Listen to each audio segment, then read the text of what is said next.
Urebye pornography ni zimwe muri filime zikunze kwifashishwa n'imwe mu miryango ibigira ngo inoze ubuzima bwabo bwo mu buriri, ariko ushobora kuba umwe mu bakoresha izi filime z'urukozasoni ukaba utazi ingaruka zazo. Uri umusore, uri umuryango ariko mukaba muzikoresha, hari ibibi byazo ndetse n'ibyiza byazo. Wakwibaza uti ese ibyo bintu ni ibihe? Uyu munsi naguteguriya ibyiza byo kureba pornography ndetse n'ibibi byo kureba pornography ndetse nuko wakwirinda kureba pornography ariko ukabaho uri umuntu muzima mu byerekeranye n'ubuzima bwo mu buriri, waba uri mu rukundo cyangwa se uteganya kururyamo ariko ukaba warabaswe no kureba pornography. Uyu munsi tera agatebe wicare tugiye kukubwira byose kuri pornography, ariko ndagushishikariza gukanda subscribe niba utarayikanda kugira ngo ujye ubasha kubona ibiganiro ducisha kuri uno muyoboro, nanjye ubibategura nkanabibagezaho. Nitwa Aime, muhawe ikaze.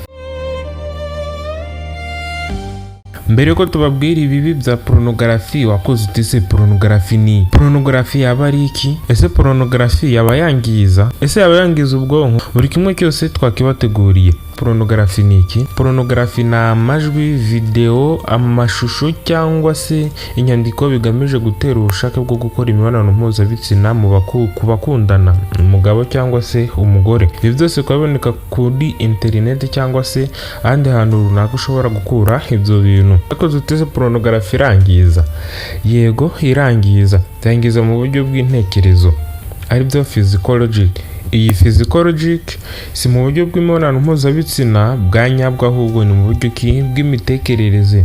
Ikindi kandi iyo umuntu areba pornography bishobora kumutera ubushake cyane cyane bwo gutuma akora imibonano mpuzabitsina, bigatuma yikora ku gitsina, ari byo bita kwikinisha, akikinisha kugeza asoje cyangwa se arangije. Abatikora ku gitsina gutyo bishobora kubangiriza mu ntekerezo, bakajya batekereza imibonano mpuzabitsina cyane, bigatuma baba imbata y'irari, ugasanga ni wa muntu uba ufite irari rirengeje ukwemera.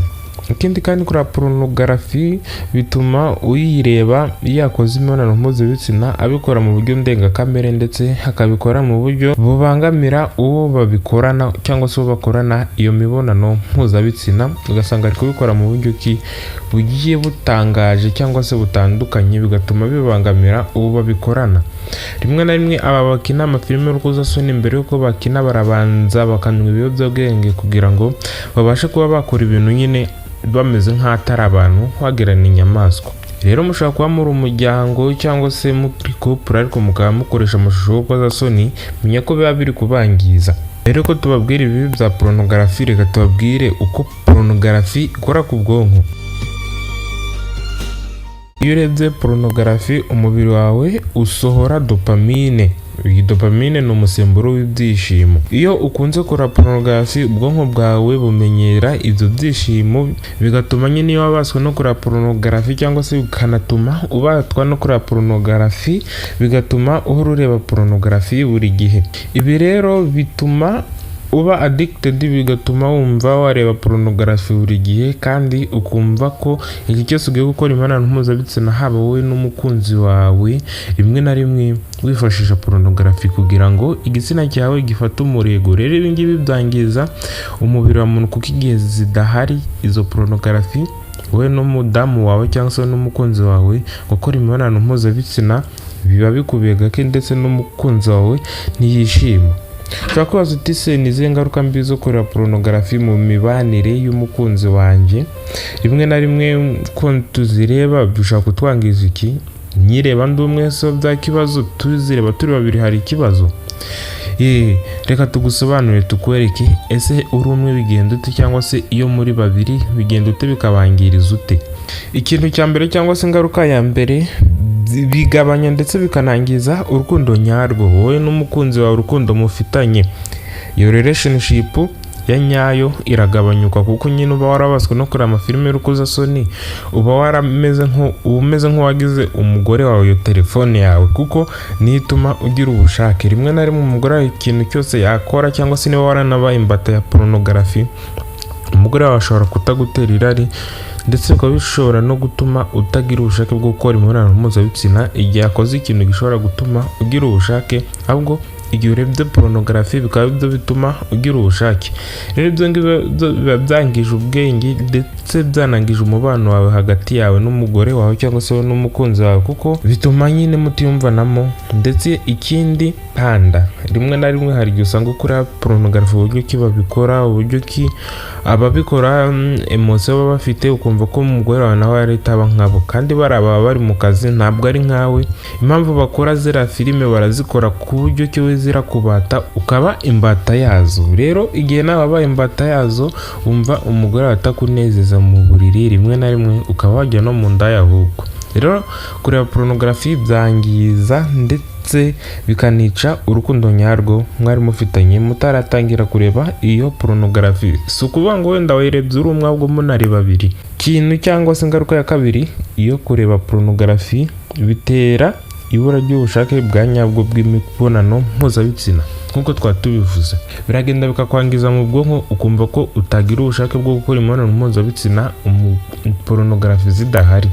Rimwe na rimwe porunogarafi nyine niho zizira zikakwangiza, ukumva ko igihe cyose uzirebye arizo biratuma ugira ubushake bwo gukora imibonano mpuzabitsina. Niba wanabirebaga ndakugira inama yo kubireka ahubwo ugasubira kuri gakondo, niko navuga, ugasubira mu buzima busanzwe. Ingaruka ya gatatu yo kureba filime z'urukozasoni mu rukundo bitera kwigunga ndetse n'ipfunwe cyangwa se n'ipfunwe. Rimwe na rimwe abantu bareba porunogarafi bahorana ipfunwe, ikimwaro ndetse n'agahinda. Agahinda kiki? Agahinda kuko bitewe n'ibintu aba yarebye, rimwe na rimwe abona we n'umukunzi we cyangwa se na madamu we uburyo ki babikoramo badahuje. Rimwe na rimwe bikabatera agahinda ndetse ikimwaro.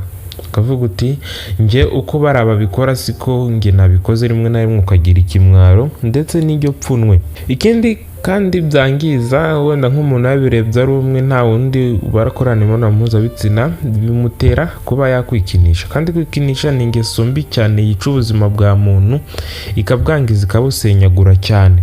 Bituma ubura ubushake bwo gukora imibonano mpuzabitsina igihe cyose wabaswe no kwikinisha. Ikindi kandi bituma umubiri usenyuka, bikangiza ubushake bw'ukuri bwo kugirana imibonano mpuzabitsina isanzwe ndetse n'abandi bantu. Rimwe na rimwe ukaba wumva wayikora nyine mu buryo butandukanye, akaba ari uhitamo kwikinisha. Rero igihe cyose wikinisha menya ko ubuzima bwawe bwica kandi nabi cyane. Ikindi kandi cyangwa se indi ngaruka yo kureba porunogarafi yangiza ubwonko. Rimwe na rimwe ushobora kuba umwe mu babaswe no kureba porunogarafi, menya ko ubwonko bwawe bwangiritse. Umuntu akubwiye ngo wagwaye mu mutwe, ushatse ujye ubyemera ahubwo urebe ese narwaye mu mutwe ute. Niba ureba filime z'urukozasoni rimenya ko wangiritse mu bwonko, kuko igihe cyose wabaswe no kuzireba nibyo bituma utagira ubushake bwo gukora imibonano mpuzabitsina mu buryo busanzwe, ukifashisha porunogarafi. Rero niba warabaswe no kureba filime z'urukozasoni menya ko zakwangije mu bwonko, ushatse wakwegera umuntu mukaganira, ugashaka umuntu wizeye ukabimuganiriza akakugira inama, kuko nizo zagufasha. Ikindi kandi ingaruka zo kureba filime z'urukozasoni bigutera igihe ndetse n'amafaranga. Rimwe na rimwe hari imbuga zishyuzwa kugira ngo urebereho porunogarafi, ndetse hari na interinete uba ukoresheje. Interinete iragurirwa rimwe na rimwe, ntabwo interinete aba ari ubuntu, ndetse bigutera umwanya. Uwo mwanya wagafasha ureba izo filime z'urukozasoni wowe n'umukunzi wawe cyangwa se wowe wenyine. Gerageza uzishakira ikindi kintu ukora.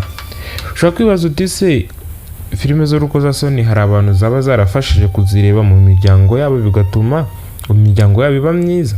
Yego, hari abavuga ko barebye porunogarafi bigatuma biga byinshi ku buzima bw'imyororokere, ariko simvuze ngo nawe ubagendereho, kuko biterwa n'uburyo ki wowe bigira cyangwa se uburyo we byatangiye. Rimwe na rimwe ushobora no kujya kwa muganga bakakugira inama yo kuzireba, niwo muti baguha.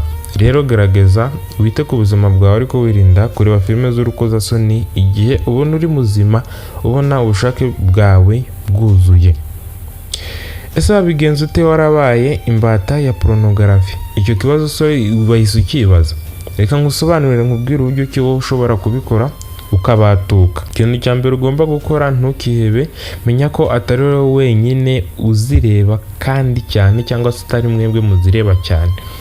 Rimwe na rimwe ushaka kuba ubona ko ari wowe wabaswe no kureba filime z'urukozasoni. Nyaboneka kuri ino si ni benshi babaye imbata yazo. Filime z'urukozasoni abantu bazireba mu ibanga, rero ntumenya ngo yarazireba cyangwa se uyu ntazireba, ahubwo usanga buri umwe wese aba avuga uti wama nkazabivaho. Rero nawe ushaka uri umwe muri abo, menya ko atari wowe ahubwo wiga uburyo ki ushobora kubivaho.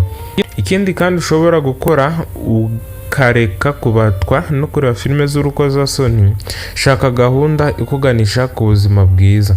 Wakora siporo, wasenga, mwakwegereza Imana, famiye ndetse n'inshuti. Rimwe na rimwe wa mwanya mwafataga mureba izo filime z'urukozasoni, ndavuga wowe ubikora mu ibanga, gerageza ushaka uko ujya uba uri kumwe n'abandi bantu, aho uri kumwe na famiye, izo nshuti, ndetse rimwe na rimwe ukanifatira igitabo ugasoma, wafata Bibiliya cyangwa se ikindi kintu, aho kugira ngo umwanya wawe uri kuwupfusha ubusa ureba izo filime z'urukozasoni kandi zikwangiriza. Igihe ureba filime z'urukozasoni bigufasha kubaka ubwonko ndetse n'umubiri wawe. Ikintu cya gatatu uzakora kugira ngo ubatuke kureba filime z'urukozasoni, siba cyangwa se ufunge izo mbuga nkoranyambaga zigutera irari.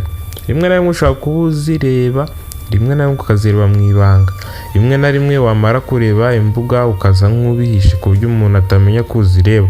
Rero uyu munsi ndakugira inama yo gusiba izo mbuga zituma ureba izo filime z'urukozasoni. Cya kane ugomba gukora, shaka inama, umujyanama w'ubuzima bwo mu mutwe cyangwa se umuntu wizeye wimuganizeho, azagusobanurira kandi nzi ko uzasobanukirwa. Egera umuntu mukuru kandi wa muntu utazakuvamo.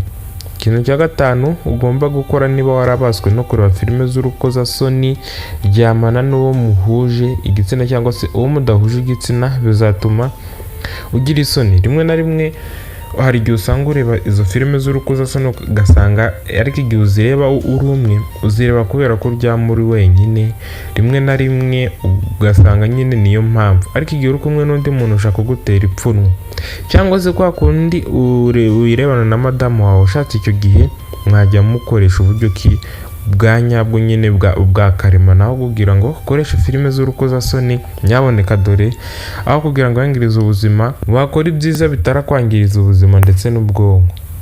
Ikintu cya gatandatu ugomba gukora kugira ngo wirinde kuba imbata yo kureba filime z'urukozasoni, hindura ibyo uha umwanya.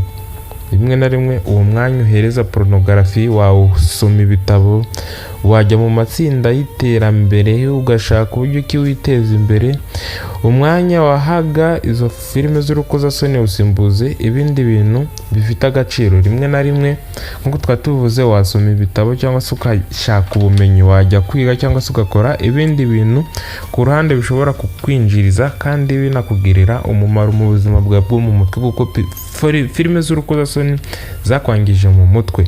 Icyitonderwa, porunogarafi ishobora kukurangiza mu buryo bw'akanya gato, ariko bigatwara icyerekezo cy'ubuzima bwawe bw'igihe kinini. Ushobora kuba wenda uzireba ariko zikagenda zikakwangiriza, ugasanga ubuzima bwawe buba ubuzima bw'imibonano mpuzabitsina, igihe cyose uhora utekereza imibonano mpuzabitsina. Rero ndakugira inama ngo uhinduke mu izina rya Yesu, ukore byose byiza. Rimwe na rimwe ibibi ubigendere kure, kuko bizagufasha kuba umuntu muzima, kandi ukubonye azajya kubonamo umuntu mwiza kandi umuntu uzi icyo ashaka. Niba ushaka Imana nyine cyangwa se ushaka gukora ibyiza, uba mwiza nawe. Rero filime z'urukozasoni ni mbi cyane. Uyu munsi nabateguriye byinshi kuri porunogarafi mu byerekeranye n'imibanire, ariko ndagushishikariza gukanda subscribe niba utarayikanda, kugira ngo ujye ubasha kubona ibiganiro tubagezaho, nanjye wategura nkanabagezaho. Nitwa Aime, murakoze cyane kureba ino video.